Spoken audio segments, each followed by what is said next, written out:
Hello, everybody, and welcome to Dishing with Stephanie's Dish, the podcast where we talk to cookbook authors and people in the food space that we just want to spend more time with and get their stories. There is a restaurant in Duluth that is a sandwich counter, I guess would be the best way to call it.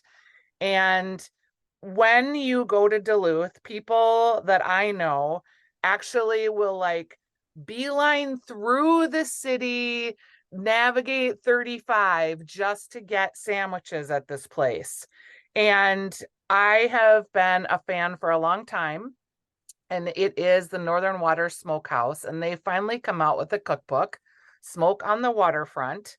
And it's funny because I got this book in the summertime. I got an early advance reader's copy, and I was so glad to get it in the summertime because it's kind of seasonal and it goes by the seasons. And I happened to catch it right at the end of the summertime when it was pickling season. And you guys had some great recipes for canning and pickling things. So we have a group of folks with us today. We have Greg Connelly, we have Ned Netzel, and we have Nick Pellequin.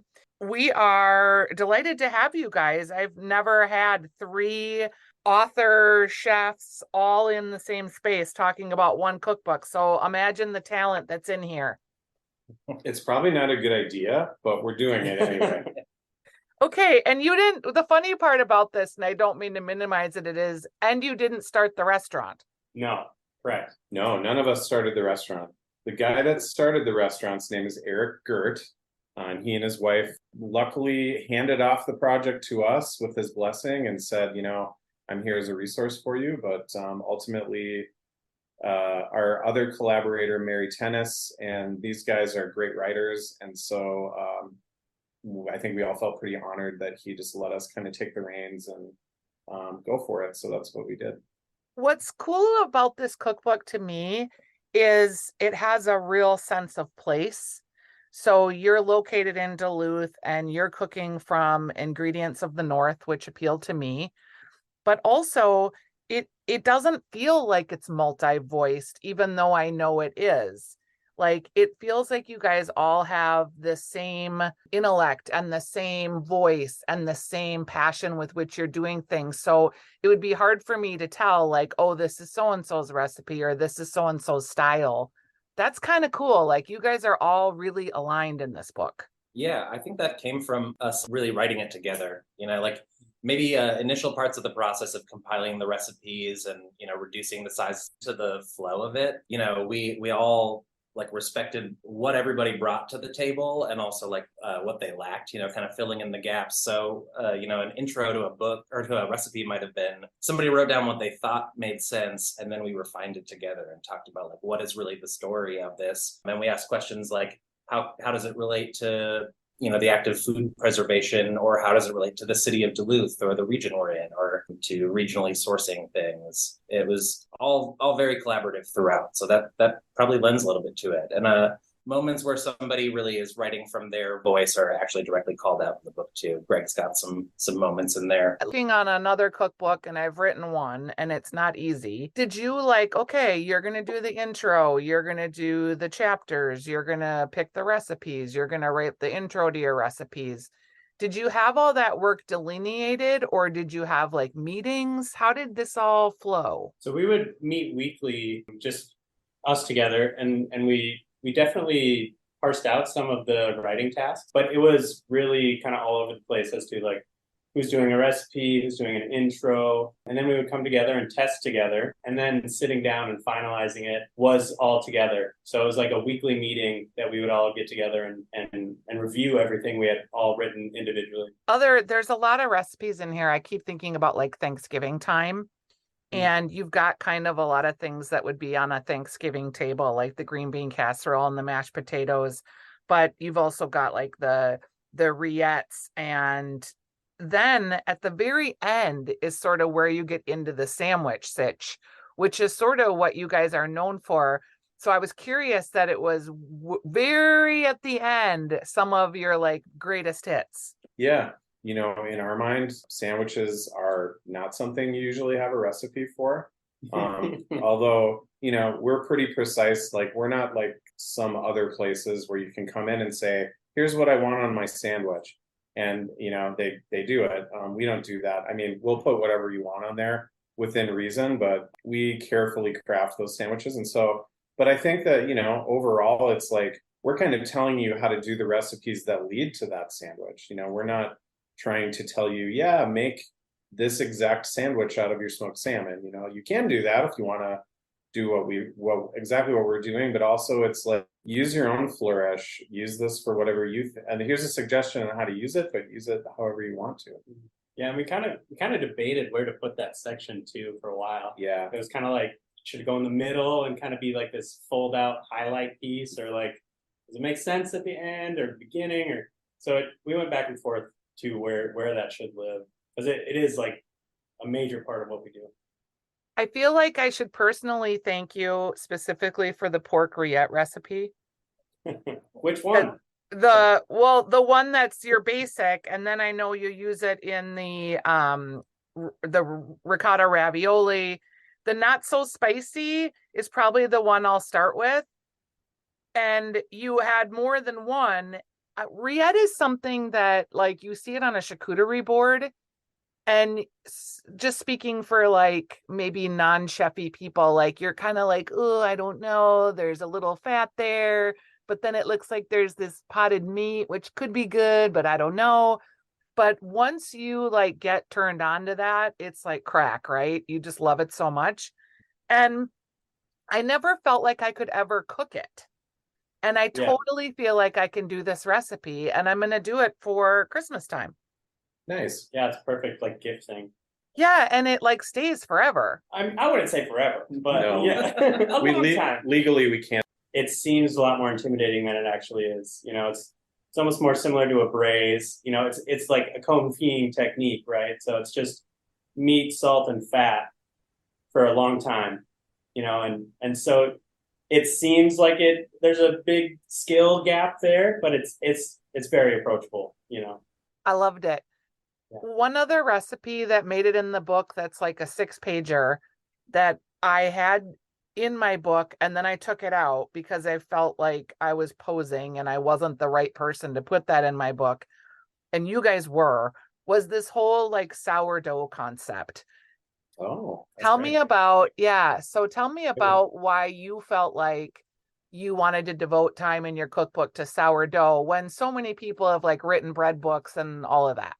Yeah, absolutely. And I think I even say in the recipe that there are so many more comprehensive, probably better versions than my version of bread.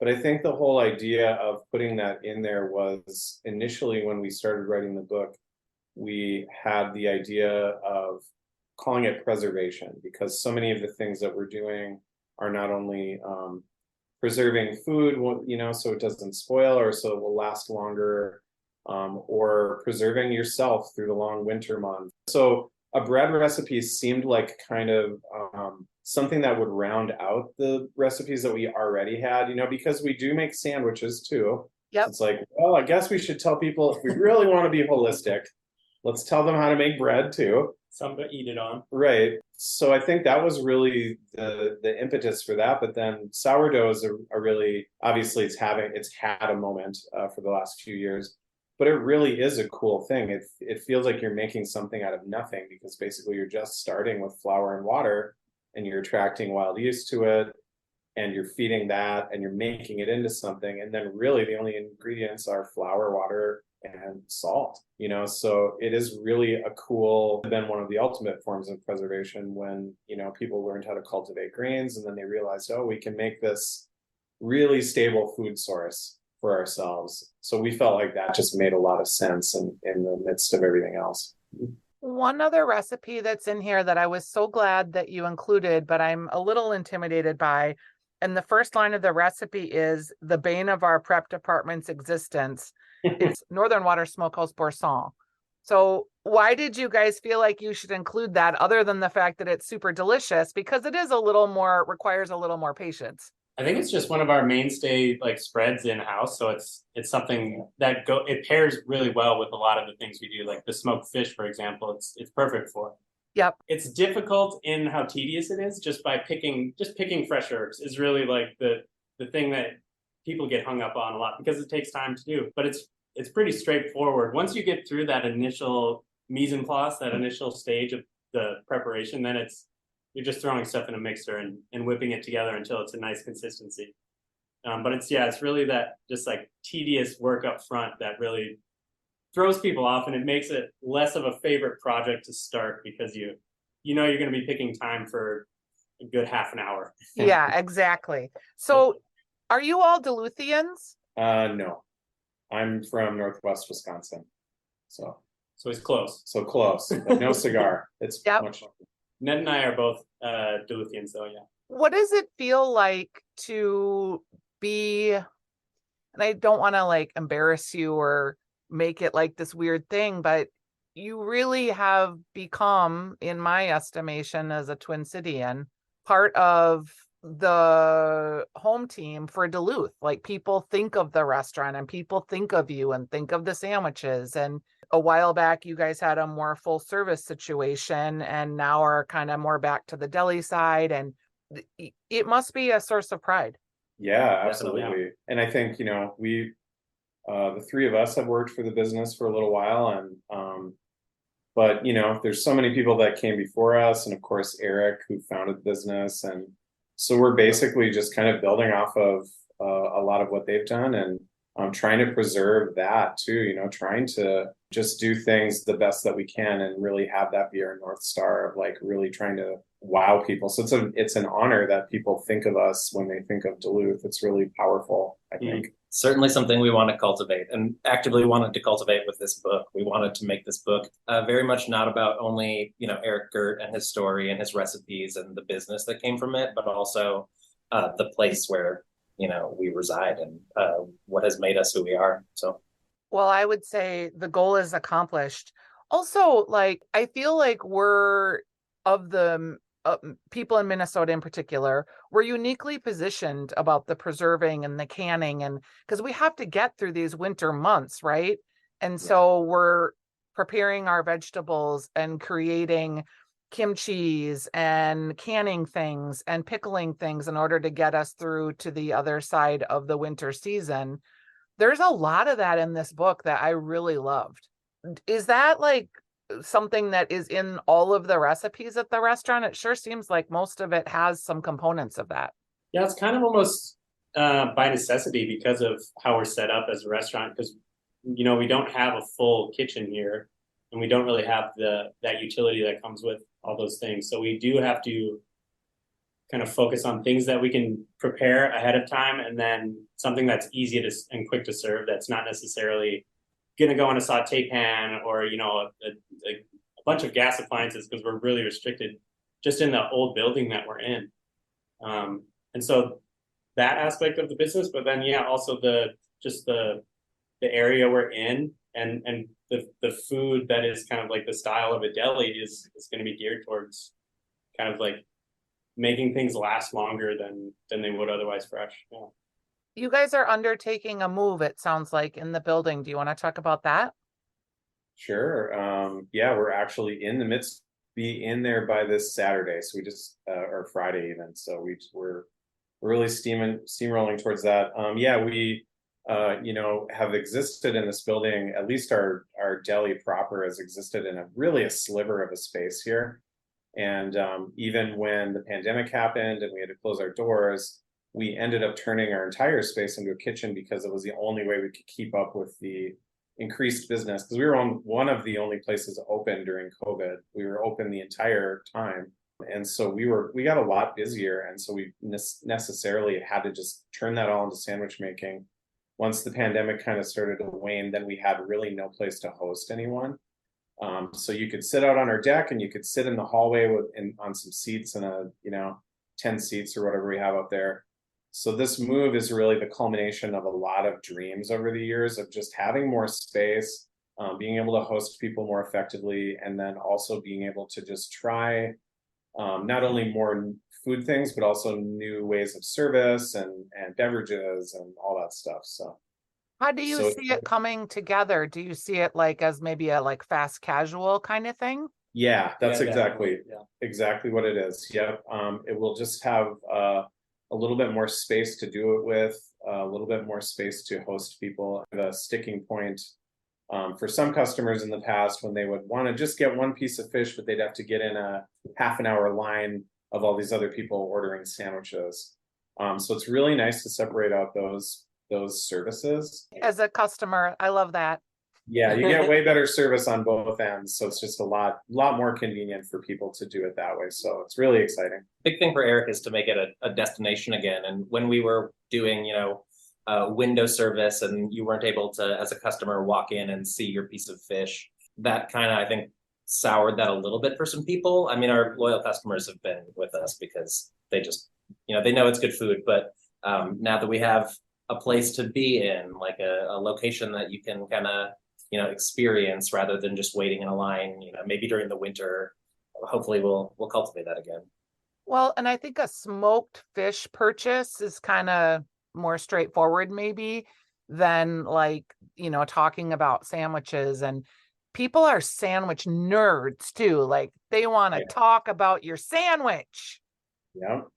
Well, I think the deli side of things too, that's really one of the funnest things for us is that people on that side really want to talk about the food too, even if they just are getting a piece of smoked fish.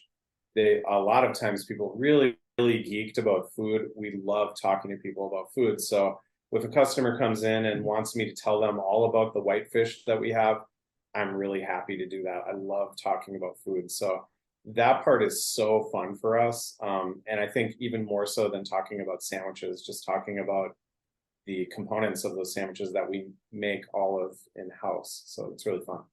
There is two things to tell you. One is you inspired a recipe in my book, which is a whitefish trout spread. Nice. Sweet. The story that I attached to it was actually being with my niece who went to UMD for college, and she wasn't very adventurous of an eater. And she got the love of the smoked fish in Duluth as a college student. And we went to Fitker's and we were sitting there eating, and she said, "Does anybody want to split the smoked salmon dip?" And I was like, "What? Who are you?" And then she was like, she wanted to really talk about have you had the smoked trout at Northern Waters? I'm like, "Yes, I have. I've used it to make dip, and it's like a holiday staple."